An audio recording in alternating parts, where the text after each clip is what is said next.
everyone, it's Justin, one of the three dads from Broome, Australia, along with Matt and Scott.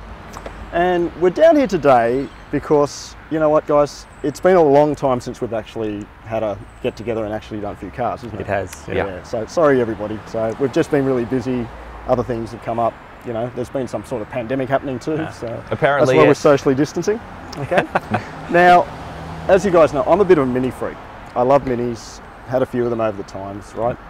You are a mini freak. Yeah, okay. And when the opportunity came up to actually have a drive of the new MINI JCW GP, which is what we've got here today, I thought, you know what, let's take it, why not? But I thought, you know what, hear me out on this one. Like, you guys love your track days, don't you? Like, very much. Matt, you got a TTRS. Scott, you got the M2 Competition. You occasionally do the track day to actually de-stress and it's a lot of fun, bit of adrenaline. Yep. Better off the streets than on the streets. Always. So pretty good. So I thought, you know what, this thing here is Mini's sort of ultimate incarnation of a track-focused car, isn't it? Like it's a fun thing, fun with a capital F. Correct. Now, hear me out on this. All right. Now, this car here, it's a limited edition. There's only about 60 odd coming to Australia, 3,000 worldwide. Now, the price of this thing is around about $64,000 Australian list, which equates to about $77,000 on the road. These things are now sort of, because they're all sold out, they're actually like on car sales going for around about $80,000. It's a limited edition, right? Limited edition. Yeah. Right. Yep. Okay. They're about 80K at the moment. Your car, Scott, it's a 2018 M2 Competition, one of the first in the country. The first in the country, yep. You've had it for a couple of years now. How many Ks on it? 35. 35,000 Ks, right? Now, all right, let's take the fact out that it's not a new car anymore, okay? This car new was around about $105,000 Australian new. Car sales are selling these things at the moment for around about 80K. So both of these cars, you could kind of think, are around about the same price. Now, I thought today what we'll play a little game called Which One Would I Choose? Okay? Now, I guess, Scott, you've had the M2 for quite some time, so I thought it'd be only fair that you drive the Mini. I'm a little biased that way, so yes, absolutely. Okay. Yep. Matt, you're used to an Audi TTRS with a lot of all-wheel drive horsepower and everything, so I thought I'll plonk you in the M2 Competition. Okay. Okay? So what we'll do today, we'll go for a drive, you guys will go for a drive. We'll have a chat in the car remotely, and we'll see what your thoughts are, and we'll try and pick a winner. What do you think? Sounds great. I'm up for it. Okay, yep. All right. Good luck, Scott. Good luck deciding. Good luck as well, yes.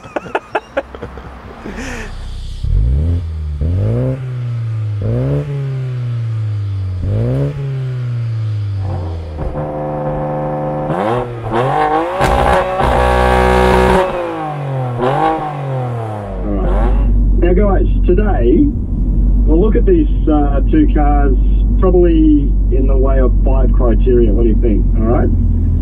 Okay, so put yourselves in the shoes of a potential owner, and you're looking for a fun daily car to do the occasional track day. Whoa, jeez, this is a tough one. It's a very hard. I suppose, Justin, that's why you got us here to answer that question today, but I don't know if I'm going to be able to answer it, even though I'm a bit biased to the M2. I mean, they are different beasts, right? We're talking about a front-wheel drive car to a rear-wheel drive car, so there's a different fun element. They're both incredibly fun. Like, right, they're going to put a smile on your face. They're making me giggle like a little girl, both of them. So they're both great at doing that job. They're slightly different the way they'll tackle the track, right? So you would have fun in both. I don't know how modifiable what you do with the Mini. Probably the M2 is a bit more modifiable, what you could do with the engine. That's probably one consideration. You know, if your local track is a tighter circuit, then probably the Mini is the right one. If it's you can let the car go a little bit in the longer straights, then maybe the M2 will also be a bit more appropriate. So maybe it even comes down to the track that you normally go to. Good point. Oh, okay. And obviously we live in Sydney, so you've got Luddenham, which is tight, Eastern Creek, which is an open circuit if you're looking at the GP circuit there, and then Wakefield, which is still sort of part of Sydney, the Sydney track scene, which I think is sort of an in-between option that could cater for both vehicles in a really good way. My personal view is I think the M2 would be a better track car and a more enjoyable one, in that, you know, you've got a rear-wheel drive car, it's extremely well balanced. The tunability of this, from what I understand, is broad. The M2 has been used as a track car by quite a few people that I know, and it is extremely capable, as in lots of fun to drive, and also very fast when it's set up properly, as in really fast. So my vote goes to the M2. Scott, what about you? What's your vote? I think I'm going to come back to my earlier point. If I've got a tight circuit down the road, I'm going to have the Mini every day of the week, because this thing around corners and stuff, it is a go-kart, right? So it is just it'd be so much fun. If I've got a sort of a bigger racetrack with longer straights and still some corners, obviously the M2 is great at cornering, probably the M2. So they both do different jobs. They don't do them pretty bloody well. Okay, so both very good value for money, but Matt's going to go the M2. Scott, you're sitting on the fence, I'm right? sitting on the fence, yeah. We'll go to the second criteria, which is safety for the family. So, of course, you know, you want the car to actually double as a bit of a daily driver for yourself. You've got to look at safety in the car. Now, which of the two do you think has the better safety features? Now, I know the Mini looks like it's got, you know, the standard sort of airbag setup as any other Mini, but apart from that, I don't think it's got an awful lot. Like we mentioned, there's you know, the parking sensors aren't in there. Look, don't quote me on this, I'm not 100% sure if it's got autonomous emergency braking, city braking in it. The 2020 Minis are supposed to have it in there, but I'm not sure if this car's got it. If anyone else out there knows that, let us know. Yeah, okay. The M2's yeah, pretty good. It does have city braking, Scott. That does have autonomous emergency braking. It does, yes. Yeah, but they both have got lane assist, some of those things. Yeah, they don't have that, do they? Either of them. So. The M2 does. The M2 has lane assist. It's assisting me at the moment. All right. So would you say it's a win for the M2 in terms of safety then? Yeah, probably surprisingly, yeah. It is probably the M2, even though it is like 2.5 years old, right? So you would have thought that safety might have come further up the chain, but again, we're getting a very focused car in the Mini, and that isn't the highest priority. Car. Yeah, lightweight. So they've taken a few things out, like this. Yeah. Yep. All right, let's look at the third criteria. Third criteria is family friendliness, practicality. I know we touched on this before, but I think step one, the Mini, no, it doesn't have rear seats. So that's definitely not a good thing in my book. If it had 4 seats, I'd love it. But unfortunately, for family friendliness, it doesn't. Yeah, it's not up there. But what do you guys think? Well, Justin, I think first to say is it doesn't apologise for not having back seats, does it? That's exactly the focus it was looking after, get rid of weight, so it's removed the back seats. That's probably a no-brainer for this car. But yes, the practicality, it has a big boot, there's a big gap at the back there, so you can fit a lot of stuff in there, which is great, but it's not humans. Yeah, like you said before, Scott, I think you mentioned that, you know, like if it was just like a fun, selfish car for you and someone else, perfect, isn't it? So. And around the city, the size of it, right? Like it's going to be something that's just going to fit into every little half a space park, and it's going to be terrific. Yep. But the M2, I suppose you've been living it with it for 2 years. How have you found the practicality of it? Again, it's not a big car, right? So it's quite good for parking around the city. Day to day around the city is good. You know, we're able to put people in the back, but it is only a 4-seater, right? So there's only 4 seats, not even 5. If you can get in the back, if you're older, you're probably not going to get into the back too easily, so that's a consideration. And the one elephant in the room is that it's a very highly strung car, so the ride is not smooth. It is certainly a bit rough. Sydney road's not the best, especially after a few rainy days like we've just had. So you certainly do feel every bump. you're finding that, Matt, but it's probably a bit of a gut rattler. It is, for sure, and so you definitely feel it. It's more attuned to, you know, spirited driving, and certainly on the track they've got that nailed perfectly. So yeah, not the most comfortable thing. I actually found the GP3 more compliant from a suspension perspective. It definitely felt more compliant. So yeah, that would go for the GP3 for suspension comfort. So, gents, as a daily driver, which one would you choose? Oh, that's really tough. I mean, geez, I would like to drive the Mini every day.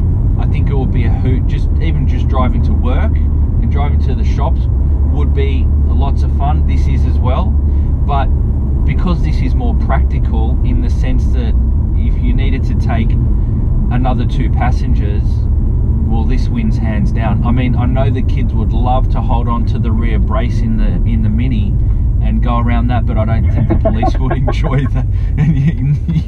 I don't think anyone else would be very highly appreciative of doing that with kids in the back. So I'd give it to the M2. Justin, I'm going to be a bit controversial. I'm going to go the counter, even though I love my M2. I'm going to say just around the city every day, because the suspension is a bit softer. It's still highly sprung. It's certainly not a Camry, but I think this would be just fun through the traffic. You know, like you'd have a lot of fun in the Mini through Sydney traffic, especially where it's quite heavy, and then the roads aren't as good. So you probably just get that little bit more compliant ride. Notwithstanding what Matt said about obviously no back seats, only 2 passengers. Yep. Another criteria we're looking at, if you're a potential owner, I suppose, running costs of the car. Now, I think it's got anything with an M badge on it, you're going to be paying money for the part because it's a performance part. But I suppose on the other hand, like there's a lot of bespoke parts on that limited edition Mini too, isn't it? So how have you found the M2 in terms of running costs? Well, I haven't had anything go wrong with it yet, so I've got to say I haven't had to replace anything. I know the cost of replacing just the rubber, the wheels, the tyres is going to be not cheap. Looking at the Mini, I think they're not going to be cheap either, but probably not as much as the M2. I would say that insurance is probably a factor for both of them. I mean, they are performance cars. I'm sure the little insurance guy that does all the evaluation of the cars has probably got his eye on both of these cars as going to be ones that are going to increase the premium on. So I think they'll both be expensive. Again, probably the M2 just a little bit more. So yeah, I would say the Mini's going to be a little bit cheaper motoring, but probably also reasonably expensive at the same time relative to other cars. Okay, alright. Probably running costs, but yeah, as I said, repair costs, different story. They'd probably be on par. Alright, gents, now I think in like the last important question that we always do in our reviews, X Factor. What's the most X Factor car? What's the most fun to drive? Scott, what do you think? X Factor, I don't think that's a tough one between these two. They're both, you know, got their positives, but this car just turns so many heads. Matt was saying while we're driving, you could see me in front. I'll let him talk about it, but yeah, this was turning heads. I thought everyone was just all the girls looking at him, but it wasn't. It was actually the girls looking at this car. But I think it's that rear wing is X Factor. The GP styling, some of this stuff's really unique, right? Yeah, like one off, and it does set it apart, and we don't see that a lot on cars anymore. And the inside is X Factor as well, right? So it's not just the outside, it's also the inside. And it's quality, all the bits, you know, like the seats look great quality, the metal buttons inside, it's funky. Paddles, and it's all the 3D printed stuff and everything. Yeah, a lot of effort's gone to it, so really love the X Factor of this. I suppose what sells me on my car, the M2, is the front. I always love how aggressive it looks, so that's the one bit of X Factor for me. And a big fat ass on it. Yeah. Matt, what do you think? X Factor, which one between the two? As Scott was saying, I was driving behind the GP3 for a good 20 minutes or maybe more, and it just captivates you. It draws your attention to it, and it draws your attention to all the different styling cues that it has, and they are bold. And you know, all credit to them for being so brash with, you know, the guards, for instance. They are just amazing. The material, but also they stand out. And that sort of transfers through the rest of the car as well. The rear wing, the color scheme, and obviously the interior as well. So X Factor, that has it. This is an amazing car all round, and I would still choose to own this overall. Maybe I'm jumping the gun to the next question. However, the X Factor on that is super cool. You turn up anywhere and you'll just get so much attention from people that aren't even car enthusiasts, because just the design, it's interesting. So would you It's fascinating. say out of the two cars, the more fun car, GP3? Yes. Okay. Yeah, absolutely. Okay. Yeah. But okay, it's your potential owner, it's your money. Which do you choose between the two, Scott? Well, I suppose I've put my hard-earned already on the M2. I think I would continue to choose it, just because I don't think I've got the possibility of just having a two-door car in the garage. I need something at home. Doors, sorry, two-seat car. Sorry, I do need a four-seat car to have in the garage, because it just needs to be that bit more practical. So if someone can afford to do that, you know, have a two-seat, this is the right car. If you do need that occasional or regular more practicality with four seats, then I think this is the one I have to own. Yeah. Matt, you jumped the gun, but I did, and I'll stick to it. M2? The M2 is a better proposition for so many reasons, and that would make a fantastic third or possibly fourth car in the stable. Okay. This would make a fantastic second car, or even at a stretch, the one and only car for circumstances. So in as much as I love that thing, it would still be the M2. Okay. All right. Well, thanks everybody. Thanks for bearing with us for this comeback, I suppose, after quite a while. Hope you enjoyed the video. Just want to put out a big thank you to our friends at North Shore Mini Garage and North Shore BMW at Chatswood. Yep, absolutely. That's where both cars originated from, I suppose. But yeah, just wanted to say thank you, and I guess we'll see you next time. Thanks, everyone. Bye.